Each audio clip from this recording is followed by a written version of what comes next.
You are listening to WBHM Digital Broadcasting, the best in paranormal talk only on Paranormal Experience Radio. Broadcasting live out of Birmingham, Alabama.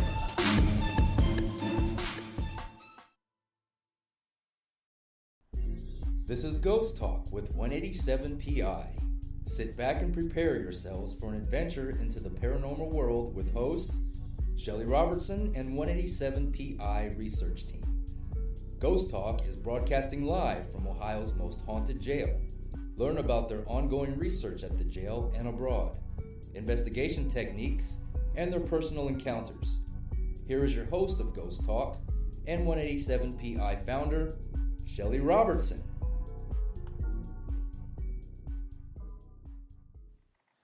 Good evening, everyone. Welcome to Ghost Talk Radio with me as your host, Shelley Robertson. And this is one fabulous Friday. Don't y'all agree? Tonight, I will be discussing hauntings from around the world, and I'd invite all of you, my listening friends out there, to join us in chat at WBHM-DB.com, where you can get in on the conversation or ask me any questions you might have, or if you have a fantastic haunted story, you can share it with us. Now, as you all know, I am not only fascinated by haunting places and locations here in the United States, but I am also a fan of places all around the globe, and let me tell you, there are quite a few places on my bucket list that I do intend on visiting. So let me tell you, our first place we're going to talk about tonight is the Castle of Good Hope, and it's in Cape Town, South Africa. Now, you know, we don't hear a lot about South Africa as far as hauntings, but you have to figure, like anywhere else, I'm sure there's plenty of haunted places. Now, the places I'm going to go over with tonight, they are some of the most haunted places in the whole world. Now, of course, they're not all of them, but some of the most haunted places in the whole world. Now, this Castle of Good Hope, it's known locally as the Cape Town Castle.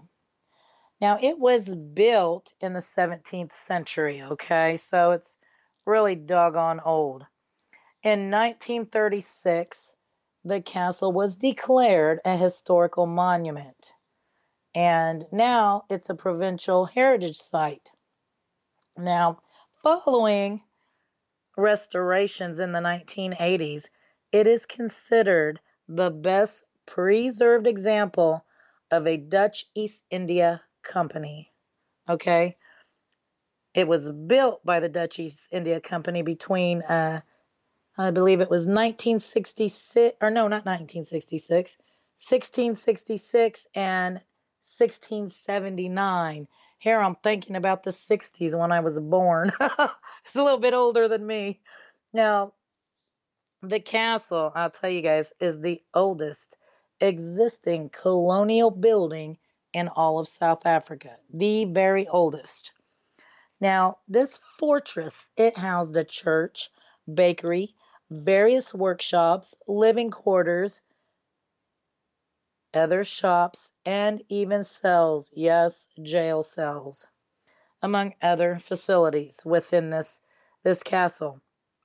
Now, during the Second Boer War, which was in 1899, and that lasted till about 1902, part of this castle was used as a prison, and the former cells that was in this castle, they remain there to this day, and there are still inscriptions in some of the walls from some of the prisoners from that time period. So actually, I would be a little excited to read some of these inscriptions that these prisoners left behind, you know.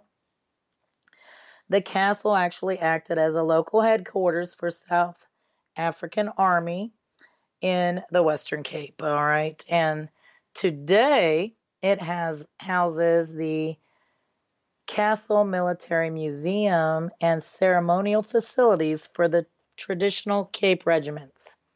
The castle is also the home of the Cape Town Highlanders Regiment, which is it's a infantry unit. Okay. Now, of course, a castle of this size and age, it has seen many tragedies and is no stranger to hauntings. Blood-curdling screams, strange voices, and footsteps still terrify soldiers on guard during the late night shifts at the castle, still to this day. The explanation, they are convinced of this. It lies in the bloody history of the castle and the restless spirits who were tortured there centuries ago. A lot of people were killed and tortured, starved. You can imagine.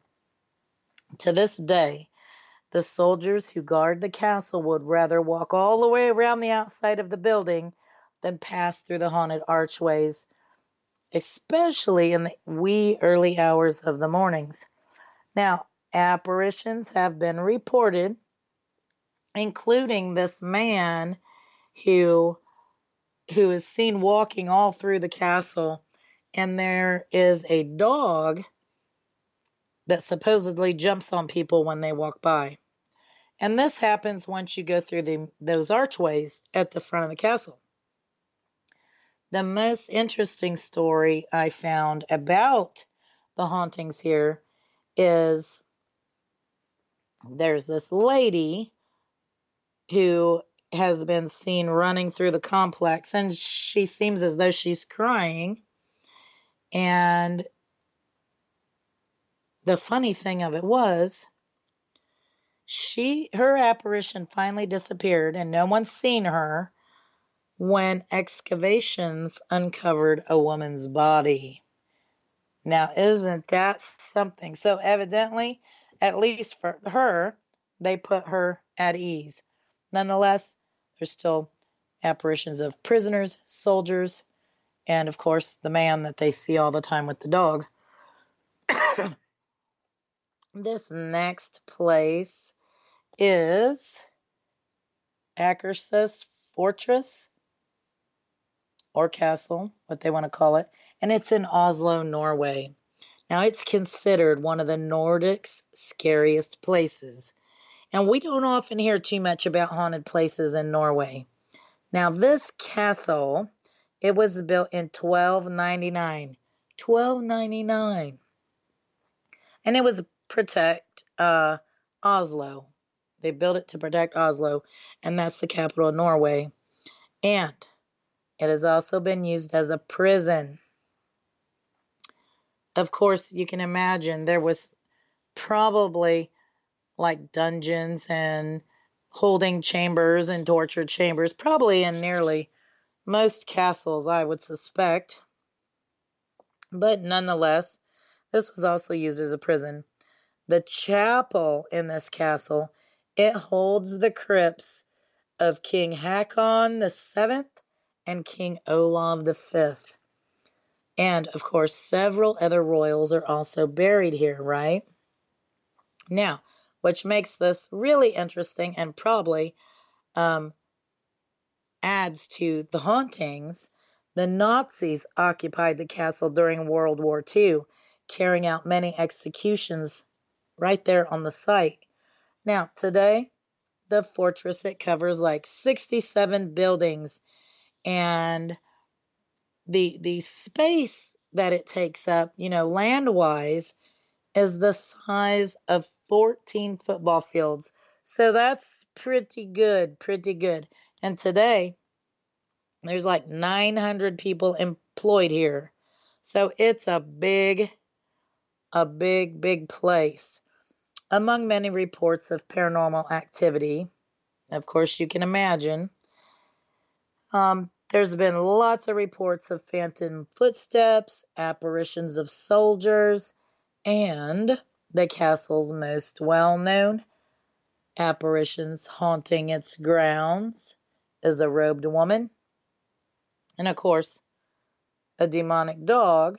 Now, it's said, this is part of the legend, it's said that those who end up seeing either the dog or the robed woman,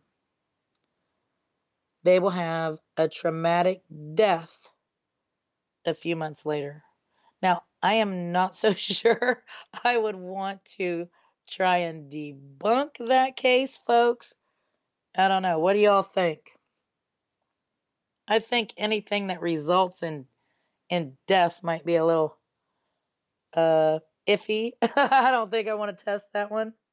Now we shall move on to the old Changi Hospital in Changi, Singapore. Yes, Singapore. You know, there's lots and lots of haunted places in the Asian countries, and they have so many rituals and stuff regarding their dead loved ones and friends and the spirits, and they're very respectful also. But this here isn't going to be what happened at this hospital, isn't so respectful. Now, this Changi hospital, it's considered the most haunted place in Singapore, okay? Right now, all the paint's peeling on the walls, and the architecture is starting to succumb to the weather. It's actually abandoned right now, and it looks much like a horror movie. And if you want to look it up online to get the pictures of it, you can. Now, this hospital, it was built in 1935 to serve the British Royal Air Force, during which time it was called the RAF Hospital. The British withdrew upon the outbreak of the war in the Pacific and the Japanese occupation of Singapore in 1942. Now, during this time, Japan used the hospital as a prison camp for British soldiers and their allies, as well as anyone considered to be anti-Japanese. Okay, so if you're anti-Japanese, you are going to be in the prison camp. The hospital was also thought to be a base for the Japanese secret police. Now, those are the people you really want to be afraid of. They held jurisdiction over the occupied territories and prisoners of war, okay? They had a reputation for ruthlessness, and many believe that prisoners held in the hospital grounds were often tortured to death. In fact, some stories claim that the Japanese secret police would impale the severed heads of executed prisoners on iron stakes outside of the public buildings during the occupation. I guess that's just to, show people what for, you know what I mean? After the war, the hospital returned to the British. For many, however, it'd never be the same. Most paranormal reports from the hospital tie its spectral presences to those horrific deeds committed during the war. Now, after Singapore claimed independence in 1965, the hospital was renamed Anzac Hospital, and it served members of the Commonwealth Armed Forces of Australia, New Zealand, and the United Kingdom, okay? Now, 10 years later, the hospital was turned over to the Singapore Armed Forces. Now, finally, in 1997, the site was closed down entirely, and that's when it slipped into abandonment. Now, over the years, the old Changi Hospital, it has acquired some substantial reputation for hauntings and unusual happenings. Visitors to the grounds report hearing disembodied screaming, and they also report seeing strange shadow people both day and night. It doesn't matter what time of day. Some claim to have seen the bloody apparitions of soldiers walking the halls. while others have reported the presence of a young boy who simply just sits there and stares, doesn't move, doesn't do anything. So I would tend to think that he was probably a not an intelligent being. He would be, the timestamp deal. Now, there was a movie that was even filmed here, and it was called Haunted Changi, right? The cast and crew reported a variety of odd occurrences, including sudden loud noises, ghostly voices, sightings of a woman with a black aura around her, and even people were even touched. The crew also supposedly captured one of the hospital's shadow people on film, and they actually kept this shot in the final movie. Numerous paranormal investigators and people who try to debunk legends, they have reported entering the old Changi Hospital only to have, get this folks, you're not going to believe it as much as I didn't, only to have one of their members disappear, okay? That, I don't know. I think I would want to take my brother and go there, Toby, and we could go there and check it out, see if it works. What these missing individuals said when they returned is this. They each tell a similar story, okay? They said they have followed what appeared to be one of the members in their group, and they followed him away from the others, usually to a desolate part of the hospital. And when they turn a darkened corner, poof, they disappear into thin air, right? And then poof, a little while later, they just show back up, right? So I think I would like to test this with my brother and see if it works. Now we are going to travel on to Edinburgh, Scotland. Oh my gosh, there's so many haunted places in Scotland, and how do you choose, right? There's lots of castles and taverns, but this place I'm going to talk about it is called Mary King's Close, and this is a historic close, and it's located under buildings on the Royal Mile in the historic Old Town area of Edinburgh, right? In Scotland, of course. And it took its name from this gal named Mary King, and she was a merchant who resided on the close in the 17th century. Now, the close was partially demolished and also partially buried due to the building of the Royal Exchange in the 18th century, right? A little bit later, it was closed to the public for many, many years, and the area became shrouded in myths and urban legends, tales and hauntings, and murders abound, right? Okay. However, some new research and archaeological evidence had revealed that Mary King's Close actually consisted of a number of closes which were originally narrow streets with tenement houses on either side. And these houses, they stretched up to like 8 feet high. Mary King's Close is now operated as a visitor attraction, and guests can take guided tours and learn about Edinburgh's hidden history and, have some paranormal activity with the ghosts there. Of course, as you can imagine, it has a reputation for hauntings too, dating back clear to the 17th century, with several paranormal investigations also taking place here. Apparently, many spirits of plague victims and past residents, they still remain in this area. Footsteps that seem to follow close behind people when they're walking along has often been heard and reported, as well as disembodied voices and various apparitions, including a little girl named Annie. So they were able to get her name. So now I think this would be a very interesting place to visit, that's under the buildings, right? Under the town. That would be really, really awesome to go check out. Now, we're going to travel on to the Forbidden City in Beijing, China, right?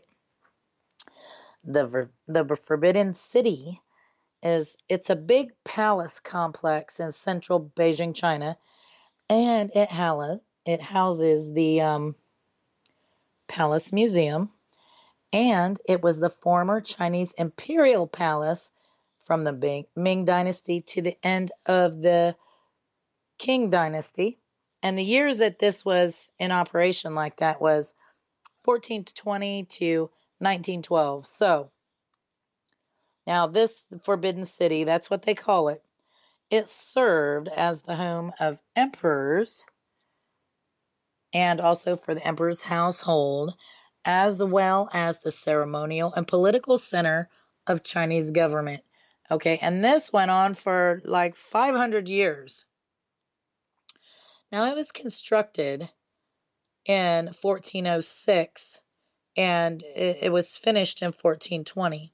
Now, the complex consists of 980 buildings and it covers over 180 acres. I will tell you, the palace exemplifies traditional Chinese architecture, and actually it's influenced cultural and architectural developments in East Asia and elsewhere. Now, the Forbidden City, it was declared a World Heritage Site in 1987, and it's listed by the UN as the largest collection of preserved ancient wooden structure in the world. Can you believe that? In the world. And with that, folks, we will be right back with more Ghost Talk. After this short break, you're listening to Ghost Talk Radio on WBHM Digital Broadcasting.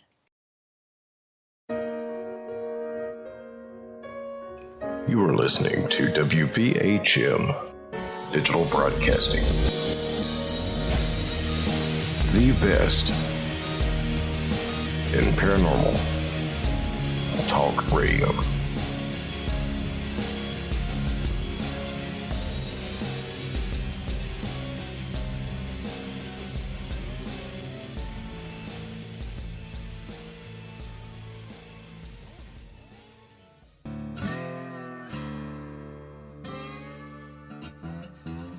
Oh, come on. I'm Southern, but... nope. That'll do. Hello. I am Kat Hobson, host of Paranormal Experience here on WBHM Digital Broadcasting out of Birmingham, Alabama. I enjoy having guests from all areas of the paranormal, from ghosts to ufology to cryptids and beyond. You'll find some of the best researchers in their fields bringing you some great information. Join me on Wednesday nights from 8 to 10 p. Eastern here on WBHM Digital Broadcasting. Son of a... Hey, son. Mother... Son? What are you doing? Hey, Mom. I'm getting ready to listen to Periscope Uncensored. By expanding your vocabulary. Well, it is uncensored.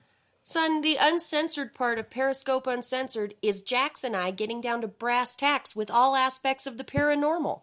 There's no fluff on our show. So, no off-color commentary? I didn't say that. Awesome!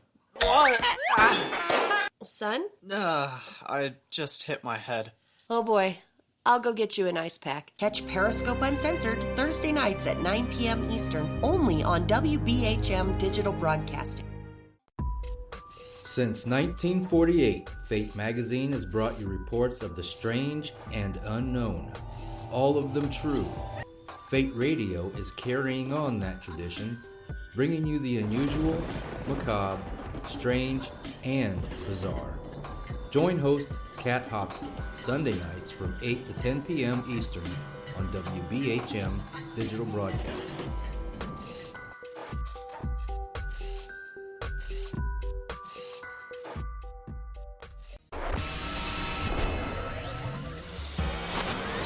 You are listening to WBHM Digital Broadcasting, Birmingham, Alabama.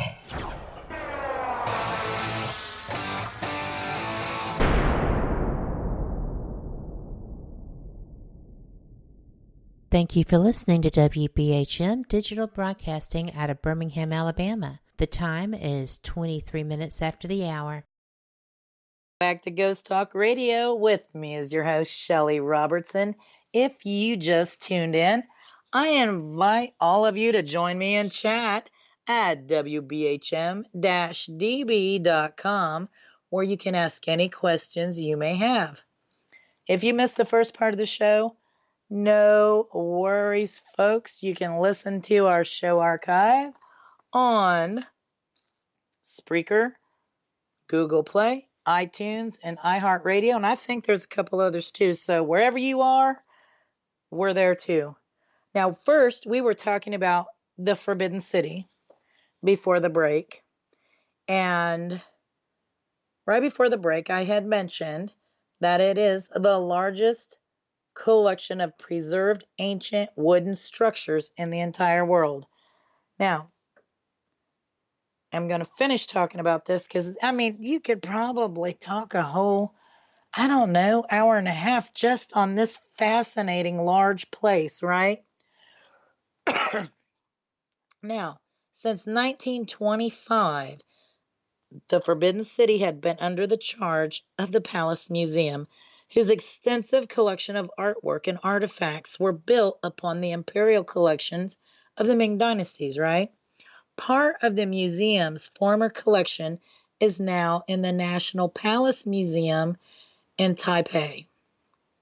Both museums descend from the same institution, but they were split after the Chinese Civil War. Now, since 2012, the Forbidden City has seen an average of 15 million visitors annually and received more than 16 million visitors in 2016 and 2017. So it's quite an attraction. And as you can imagine, it's the artwork and everything there is just, if you look at the pictures online, it's just fascinating. Now, one legend tells that the Forbidden City is cursed, okay? And it had been since the day it was officially opened by its builder, the Ming Emperor Yongle, in 1421. This evil emperor slaughtered over 2,800 people in his harem when he was trying to suppress an alleged sexual scandal on New Year's Eve when the official opening ceremonies were held, okay?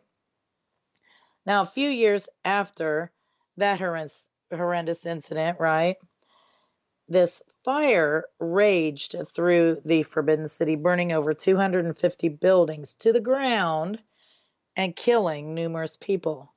Despite the place being covered with the Chinese Lucky Charms, you know, it didn't prevent the destruction. The Emperor Yongle, he sank into this deep depression, and he was thinking that this was a punishment for his actions, and then he died in 1424.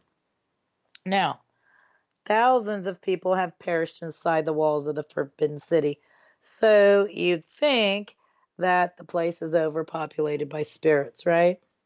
Well, this place was home to Chinese royalty for centuries. The impressive, I mean, it really is impressive, imperial complex was also the site of a long string of murders over the years, from calculated assassins to crimes of even passion, all right? Many, many, many apparitions have been cited by tourists, staffs, and guards, and the claims, they range from seeing like former victims, soldiers, and people are even reported seeing the ghosts that look like royalty. So that is pretty amazing. And that is definitely, I think, would be a fascinating place to just I mean, even if you didn't get the chance to ghost hunt, you know, to do an investigation, just a fascinating place to see. Next, we're going to travel on to the Musham Castle in Salzburg, Austria. Now, we hardly ever go to Austria, folks. The Moonsham Castle, it's a medieval castle near Unterberg in the Lungar region of Salzburg, Austria. Now, this spur castle is situated at a height of 3,540 feet. Come on, now that is a heck of a tall castle, right? Over 3,000 feet tall. Now, this castle was first documented on a deed that was dated 1191, right? And it was seized by the Prince Archbishops of Salzburg in about 1285. In 1520, it became an administrative seat of the Lungar region, and it was besieged during the German Peasants' War of 1524 to 25. So, Germans got a hold of it, like everything, I guess. Now, this Moonsham Castle is one of the most haunted castles of the world, and it's popularly known as the Witch's Castle. It served as the administrative center during the Zauberjackal witch trials, and those were between 1675 and 1690. Now, these trials, they led to the execution of 139 people, and most of the people that were executed, accused of being witches, were male. Is that surprising? Among those executed, right? 39 of them were children between the ages of 10 and 14 years old, and 53 of them were young adults between ages of 15 and 21. So they were killing off all the young males, basically. These people who were accused of being witches, they were tortured and burned. Some of them burned alive. Others were burned after being hanged or decapitated. And some of them were burned, you know, like in a fire, after having their hands cut off. I don't know the purpose of cutting the hands off, but quite bizarre. Now, the Moonsham Castle in Austria has a history also with werewolves, folks. Believe it or not, the werewolves got to come from somewhere, right? In the 1800s, many deer and cattle, they were found dead around the castle, and suspected people were rounded up and taken to the castle along with some of the residents of the castle, and they were tortured and killed for being werewolves. All right. Now, this castle, it was a site of countless executions and those condemned of witchcraft throughout the Middle Ages. And as a result, many of these victims have come to haunt the castle in spirit form with apparitions. Here I'm getting my own self tongue-tied, right? Ranging people who've seen them, they say some of them look sad, some of them look angry, and some people who reported seeing apparitions here even say some of them are headless, so they don't have their heads. Many people report hearing voices and screams, as well as a particular spirit that tends to hound visitors in an attempt to make them leave. Now, the current owner of this castle even reports hauntings. And of course, the castle is privately owned, and it is open to the public 7 days a week. And you can even get an overnight stay there if you dare. I think it would be fascinating to check out. This next one, folks, we're going to travel to is the Chateau de Chateaubriand in France. The Chateau de Chateaubriand is a medieval castle, and it is strongly built in the Renaissance period, the style. And it's located in the commune of Chateaubriand in the Loire Antique department of France. The castle is first mentioned between the years 10,030 and year 10,042, but actually it was founded much earlier than that, quite honestly at the beginning of the 11th century. Now, after the French Revolution, the chateau was sold and divided several times and was finally transformed into an administration center with the seat of the sous-prefecture, a court, and a police station, all within the confines, right? All these offices closed down after 1970, and nowadays the chateau is partly open to visitors. Now, dating back to the 11th century, this castle has experienced a rather turbulent past, right? Filled with war and murders. In the early 16th century, the wife of the castle's owner, she died there at the castle.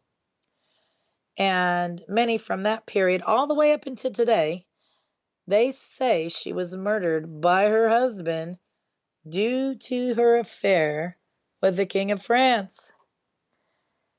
It is said that every October 16th, the anniversary of her death, a blood stain appears in her room, and her ghost is often seen wandering the castle with a ghostly procession of guards and monks. So, I would definitely like to try to witness that, especially the group of guards and monks, the apparitions of them. But there's been lots of reports of it. Now, let's travel on to the Airedale Mental Hospital in Victoria, Australia. We're going to go down under now, folks. The Airedale Mental Hospital was obviously an Australian psychiatric hospital located in Ararat, and that's a rural city in southwest Victoria, Australia. Now, it was originally known as the Ararat Lunatic Asylum. Construction began in 1864, and the guardhouses are actually listed as being built in 1866. Now, through the list of patients, prior to the guard houses being built, they were housing patients 2 years prior to that. Now, it was closed as an insane asylum in 1998. In 2001, it became a campus of Melbourne Polytechnic.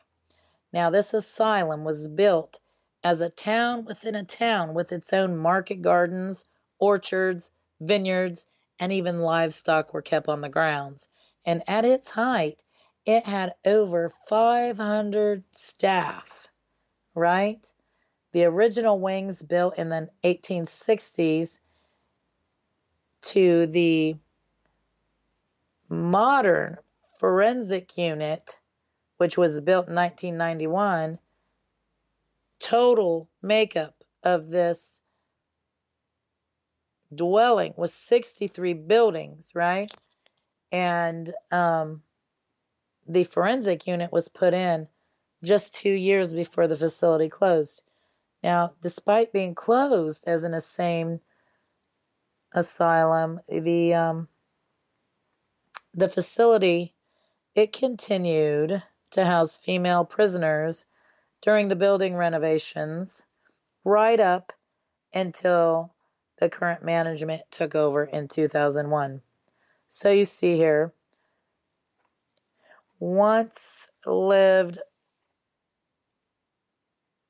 Australia's most terrifying and criminally crazy people right there in that castle, in that insane asylum. It actually looks like a castle. Throughout the years, the asylum was used for treating mentally unstable people, obviously, and approximately 13,000 people died in there. And just think about this. It remained in operation for 130 years, which when you break that down, that's about 100 deaths that took place a year. Now, at the present time, the asylum is used for ghost tours, reports of visitors suddenly passing out, feeling nauseous and pain while walking through specific rooms. There's other sections that people walk in that there's foul odors and they hear banging sounds on the walls, maybe as if maybe some mental patients are trying to break out of their rooms or something. Anyways, all of this is really common occurrences there. People have reported hauntings of nurses in white uniforms, moaning, crying, and hearing footsteps. In the asylum's J ward, there were 3 prisoners who were hanged when the asylum was a jail. Now, these 3 people, they were buried upright, and it is believed that their spirit still haunts the area of the jail. There has been paranormal investigations from researchers and such there, and those folks have shared their experiences of what's happened to them. Some say they've been shoved. Other reports of being bitten, hearing screams, and all their electrical equipment that will have interferences or not work properly. There's the superintendent's office, and that's popular as well for being haunted. Now, it's said visitors have reported that when they have went to that area, they have encountered an unpleasant taste while walking past the office. People said that he died by committing suicide by swallowing hydrogen cyanide and another ghost that haunts the lunatic asylum with its presence is the apparition of Nurse Kelly. She wanders the women's ward and she looks at the ghost tour guides. So they get to see her quite often. Now, I'll tell you right quick here that lobotomies were performed in this asylum as well. And they were performed by slicing a hole in the skull and inserting ether in the brain to eliminate the fibers which were linked to the frontal lobe from the other sections of the brain, right? This method was used as a course to control mentally sick patients. So it shouldn't come as a shock that when all visitors enter this area of the asylum, some have claimed to have felt sharp headaches.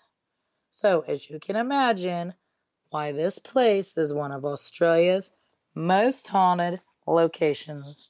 And with that, folks, we'll be right back after this short break. You are listening to Ghost Talk Radio on WBHM Digital Broadcasting. You are listening to WBHM Digital Broadcasting, Birmingham, Alabama.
Thank you for listening to WBHM Digital Broadcasting out of Birmingham, Alabama. The time is 45 minutes after the hour. Welcome back to Ghost Talk Radio with me as your host, Shelley Robertson. If you just tuned in, I invite you all to join me in chat at WBHM-DB.com, where you can get in on the conversations and chat and ask any questions you might have. If you missed the first part of the show, no worries, friends. You can catch the archive on Spreaker, Google Play, iTunes, and iHeartRadio at your leisure. So, we're going to travel on to, we've been talking about all these, the most haunted locations in the world. We're going to travel on to the Rose Hall, and that's in Montego Bay, Jamaica. Now, this is the Caribbean's most haunted place. Rose Hall is a Jamaican Georgian-style mansion in Montego Bay, right? It's got a panoramic view of the coast, and it had fallen into ruins by the 1960s, but then it was restored, of course, and it currently hosts a tour and a museum that showcase Rose Hall's slave history and the legend of the White Witch of Rose Hall. Now, it's regarded as being visually impressive, and it's the most famous in all of Jamaica, okay? Locals to the area, they refer to the structure as the Great House. Now, this Rose Hall, it sits on 6,000 acres of land, and this plantation had a long history of legend and tales, mystery, intrigue, and, of course, spirits. The history of the structure is what makes it so popular today. In addition to this, many legends that surround the structure has attached stories to be told regarding the plantation. Several books have been written, and some of them even in Gothic tone, which have even brought more awareness to the hall. There's one book that mentions the plantation, and it has been widely successful, and this book is called The Witch of Rose Hall, of course.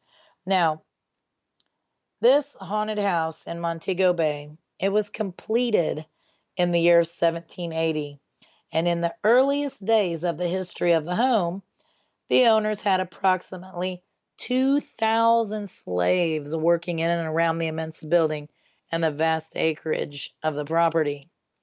Now, this fella named John Palmer, he was the individual that completed the mansion. Eventually, his grandnephew by the name of John Rose Palmer, he took over the establishment with his wife, Annie Palmer. And this is where the story gets interesting, right? Annie Palmer, she was said to be completely insane, and she was a murderer. Once her husband passed away, it is said that she inherited the structure, right? She remarried several times in her lifetime. However, legend states that she has murdered all of her husbands in that plantation house. Despite her obvious distorted and inappropriate mental state, her memory lingers on in several ways, right? In one area of this house, you will find a bar, and you will find many things that draw back to Annie. In that little town there's a local pub, and it's even named after Annie, called Annie's Pub, and they sell witch's brew in her memory, right? So it's like they're praising her efforts, but I will tell you, Annie was referred to as the White Witch of Rose Hall, and when she arrived at home, at that house. She was an 18-year-old woman. And from the age of 10, when she was 10, she was raised by a nanny of Haitian descent that wanted to serve as her guardian once her parents passed away from typhoid fever. Annie was very close to her nanny, and she adored everything about her. Now, rumors emerged that the woman practiced in the occult, and she was said to have been a voodoo priestess. Now, it's believed that the nanny took a lot of time in educating Annie's in the ways of the voodoo world. By the time Annie became an adult, she was well versed in the ways of the occult, and she practiced it regularly. John Rose Palmer, Annie's husband, he loved her so much. However, he stumbled upon the fact that his wife was having an affair with one of the slaves that worked for Rose Hall. Once this occurred, as you can imagine, he was very, very angry, and he found a whip, and he beat her with it. All right. Now, the beating was quickly announced among others that lived and worked at the plantation. That evening, a tragedy occurred that is said to have been a result of Annie. John Rose Palmer, he passed away. Several people believe that she may have poisoned his food or drink. Then there are some that also believe he died as a result of her voodoo spells or her circle of voodoo protection. Now, immediately after the death of her husband, Annie went after the slave that she was having the affair with. She had the man gagged and beat until he died. Not too long afterwards, she began having other affairs with several other slaves that worked on the plantation. It was noted that she often had the slaves killed, and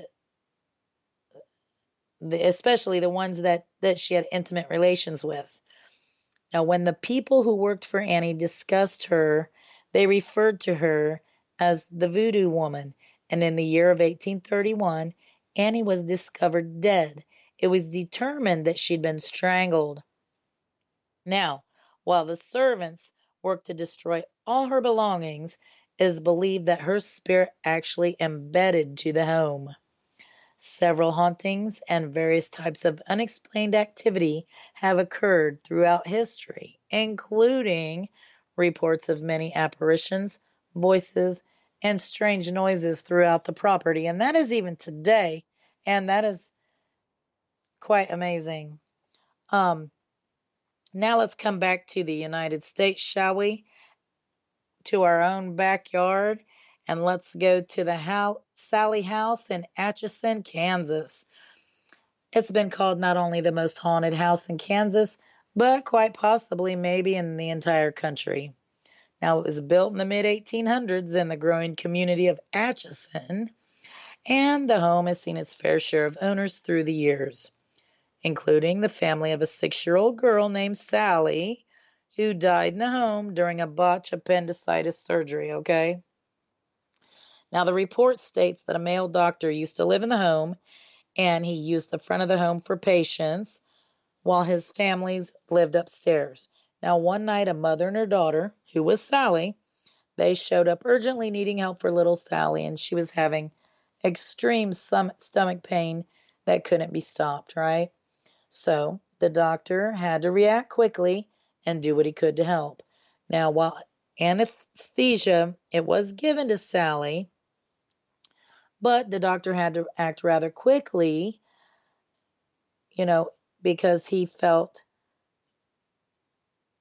that it was urgent, to start the operation so he could save her life, right? Now,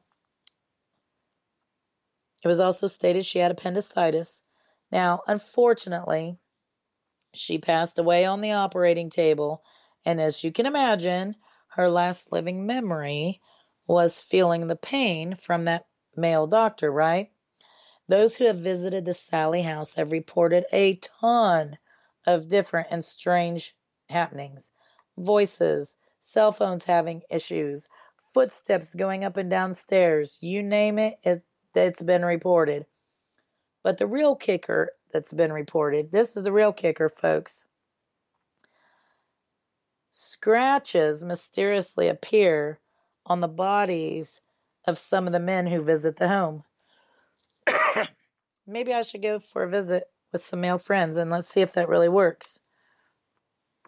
I will tell you, while there are tons of actively haunted locations all over the world and here in the United States, unfortunately, I can only cover a few during our allotted showtime. All of the places that were featured in tonight's broadcast are real places that you can go and visit for yourselves. Please be sure to visit during open operating hours or get special permissions from the owners. And now I want to talk a little bit about what's going on here at 187 PI in the old Paulding County Jail. I want to mention that last Sunday we had Ghost Stories Night at the jail, and I just want to thank all of my team and everyone who came and supported the local dog kennel and the old Paulding Jail. We had a great turnout. It was such a pleasure swapping stories and getting to speak with a lot of people from the local community. Of course, we also have the escape games running this month, and this month's theme is Dr. Rubenstein's Human Experiments. I tell you what, guys, that theme is so much fun with zombies and all. For more information on our escape games and all the different themes we run at the jail, go to jailbreakcode9.com, and that's the number 9. Ticket sales from these games help to further the restoration project here at the jail. We also have a full schedule of events for the summer and fall happening here at the old Paulding Jail. We have many dates available for private paranormal investigations, as well as all the information that you will need to schedule a private investigation for you and your paranormal team. I will mention that all available dates for the 2019 season have been posted for private investigations, and no other dates will be added to the list. So if you would like to experience in a private setting some of the hauntings at the jail that we experience on a daily basis, go to 187pi.com and look at the available dates and book your private session today. This Saturday, I, along with some of our team, will be investigating a few local legends and hauntings where we will be filming them, either trying to debunk them or research our findings. Either way, these are going to be interesting and a lot of fun, and we will be posting our video findings on our Facebook page and on our YouTube channel, so you'll want to watch for those. June 15th, we'll be having Mystical Reading Night here at the old Paulding Jail. Doors open at 5 p.m. If you have any areas of concern in your life, you will want to consult one of our certified readers for some insights. Crystal ball, tarot, and palm readings will be offered on this night. For more info, go to 187pi.com or look us up on Facebook and get registered. Some of the appointment slots have already been booked. And what we have going on at our network, WBHM-DB, Sunday nights at 8 p.m. to 10 p.m. Eastern, we have Fate Magazine Radio with host Kat Hobson. Monday nights at 8 p.m. to 10 p.m. Eastern, we have Paranormal Pride Show with host Denise Pridemore. Wednesday nights, 8 p.m. to 10 p.m. Eastern, we have Paranormal Experience with host Kat Hobson.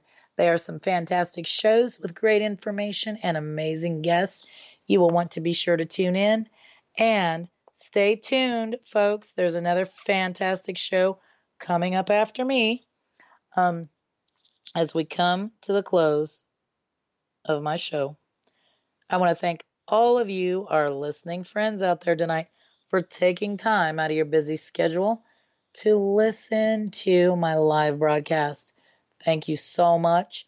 I hope you all have a great evening and a fantastic weekend. Good night, everyone.